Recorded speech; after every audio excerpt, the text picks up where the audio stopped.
আজকের রেসিপি আমার শাক ভাজা। এই শাকটা হয়তো অনেকেই চেনে, আবার অনেকেই চেনে না। এই শাকটার নাম বর্মা শাক। এটা গ্রামাঞ্চলে হয়, জলাভূমিতে স্যাঁতস্যাঁতে জায়গায়।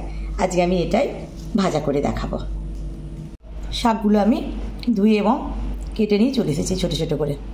এবার ভাজা করব। একটা কড়া বসিয়ে দিলাম, শাকগুলো আমি ঢেলে দিলাম। শাকটা আমি ধুয়ে নিয়ে এসেছি, তো অনেক পানি এক্ষুনি বের হয়ে যাবে, সেই জন্য আমি একটুও পানি দেবো না।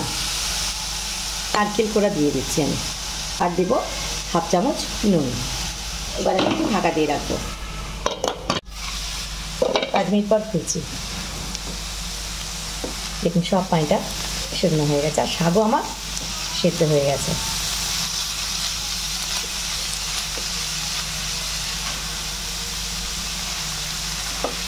আর একটু পানি নেই।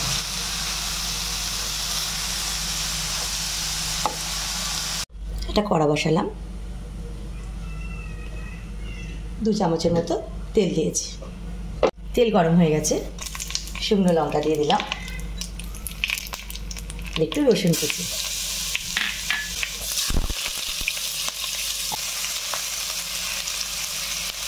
ব্রাউন কালার হয়ে গেল, এবার আমি শাকটা ঢেলে দেব।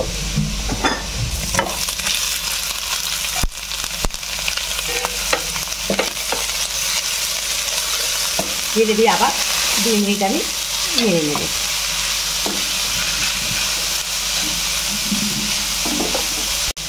দু মিনিট পর আমি একটু চিনি দিলাম, আবার আমি 1 মিনিট ভাজব। হয়ে গেল, এবার আমার শাক ভাজা হয়ে গেল। তুলে নিচ্ছি আমি শাকটা, দেখুন কত সুন্দর হয়েছে।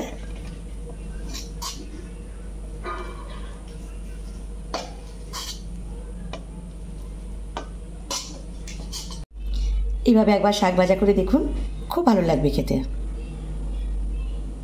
আমার এই ভিডিওটা যদি ভালো লেগে থাকে, সবাই লাইক, কমেন্ট ও শেয়ার অবশ্যই করে দেবেন।